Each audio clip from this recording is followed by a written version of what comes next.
केवल स्कूल पढ़ुवा विद्यार्थी मैंने सरस्वती पूजा करेंगे ताहा नुहे समस्ते माँ सरस्वती को पूजा करें। माँ सरस्वती होती शब्द ज्ञान विद्या संगीत कला स्वरर देवी। माँ सरस्वती को समस्ते विद्यादाती बोली कही था। पृथ्वी सृष्टि पर सृष्टि नीरव थिला, माँ सरस्वती ही समस्त को शब्द प्रदान करथिले। सारा विश्व स्वर ध्वनि शब्द रे पूरी उठिला। सेतिपाई माँ सरस्वती को शब्दर देवी मध्य कहा जाए।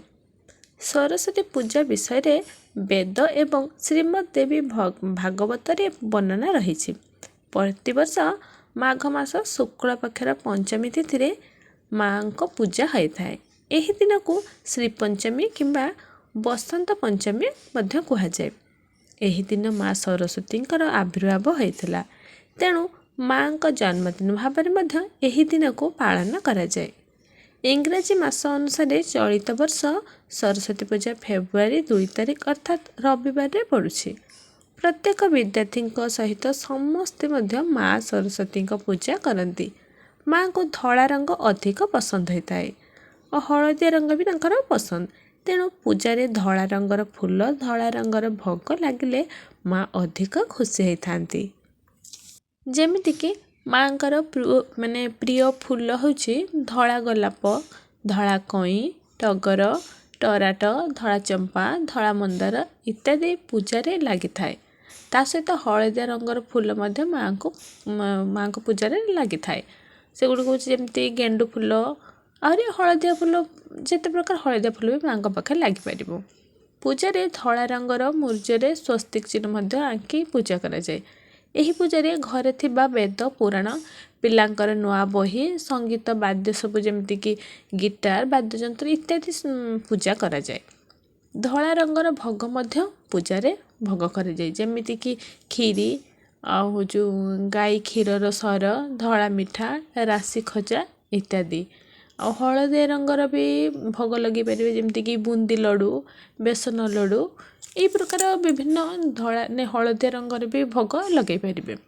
माँ सरस्वती मूर्ति माँ को फोटो गुआ घट स्थापन करी किंबा दुईटी कलम को रखी मध्य माँ को पूजा करें।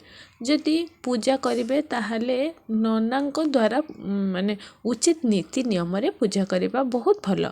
जदि घरे माँ को फोटो किंबा गुआ बसी पूजा करेंगे ताहले आपण निजे नियम रे पूजा करें। समस्त पूजा परी यही पूजारे आमिष पियाज रसुण पिता जिनिस बेल मूला इत्यादि खाइबा को बारण रही थाए। शीत दिन जेहेतु बरकली पाची थाए सेतिपाई माँ को पाखरे बरकली मध्य पूजा हो पिला माने खाआंती एवं आंबर बौल मध्य माँ को पाखरे लगी माने पूजा होता है। सरस्वती पूजा दिन व्रतघर बाहाघर शुभ अनुकूल विद्या आरंभ इत्यादि सबु प्रकार शुभ काम आरंभ होता है। यही दिन शुभ काम बहुत भल होता है। यही दिन आपन को पांजी देखापी पड़ो ना, आप आखि बुझिकी जेकोसी शुभ कम जब कर दिन करें। पूजा पूर्व समस्त पूजा जिनिस सजाड़ी रखा उचित, जमीक कलश स्थापन करने जिनिस पूजापाई सब फूल दुब बेलपत्र पान गुआ माँ को वस्त्र माल चंदन सिंदूर दुब इत्यादि।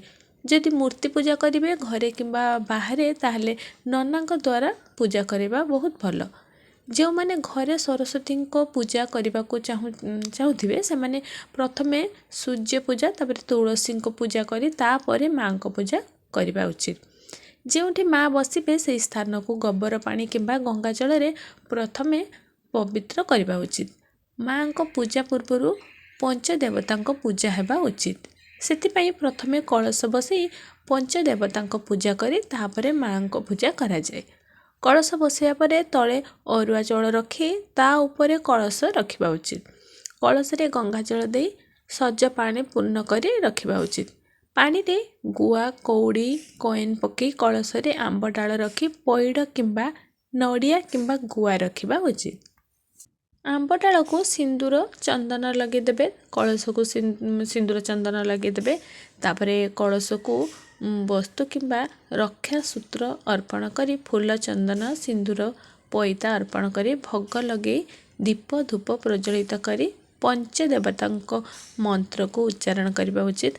ओम पंचदेवताय नम नमः किंबा पंचदेवता माने अन्य माने मंत्र मध्य उच्चारण करें। यही मंत्रटी कि पंचदेवतांकर आउ जो मंत्र अच्छे आप उच्चारण करें।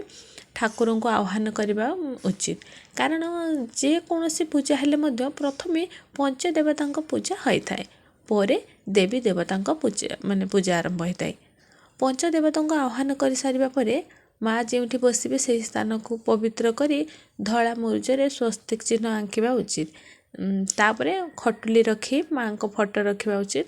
से ही पूजा खटुली रे जेमती कि माने कंटा बाड़िया होई नथिबो माने कंटा पिटाई नथिबो सेतिपरे ध्यान देवा जरूरी होता है। पूजा पीढ़ा एवं खटुली रे कंटा बाड़िया होई न थाए। माँ को पंचामृत गंगाजल किंबा बासजल गोलाप जल स्नान करी धला रंगर वस्त्र पिंधिबा उचित। केवल माँ को फोटो रखी पूजा करें किंबा गुआ बसी पूजा करें किंबा घट स्थापन करी सरस्वती को पूजा करें किंबा मूर्ति पूजा करें। माँ का फोटो जदि पूजा करुँच ताहले पाखरे एक पानपत्र गुआ को रखी रक्षासूत्र माँ को श्रृंगार जिनस जमती कि अईना पानिया अलंकार इत्यादि रखा उचित। गुआ को हलदी पानी किंबा क्षीर रे स्नान करदेवा उचित। गुआ को सिंदूर चंदन अर्पण करी फूल दुब अर्पण करी आरती करी भोग लगे उचित। माँ को पूजा मयूर पुछ माँ को पूजार अर्पण करा जाए। एवं मन रखु माँ को नाली रंगर फूल एवं अपराजिता फूल अर्पण करने उचित नुहे। माँ को भोगरे समस्त प्रकार फल भोग होता है। धला लड्डू मिठा हो राशि लड्डू खीरी इत्यादि पूजा होता है। माँ को पूजा समय माँ को गायत्री मंत्र और माँ को वंदना बोली माँ को पूजा करने उचित। माँ को पाखरे देव माने वेद पुराण पिलांक बही संगीत वाद्ययंत्र इत्यादि रखी बंदे पूजा करा जाए। जदि मूर्ति पूजा करें ताहले परदिन मूर्ति को विसर्जन करदेवा उचित। जदि घरे फोटो रखी पूजा करछंती ताहले परदिन सकाळु कलश बसी समस्त जिनस को विसर्जन करदेवा उचित।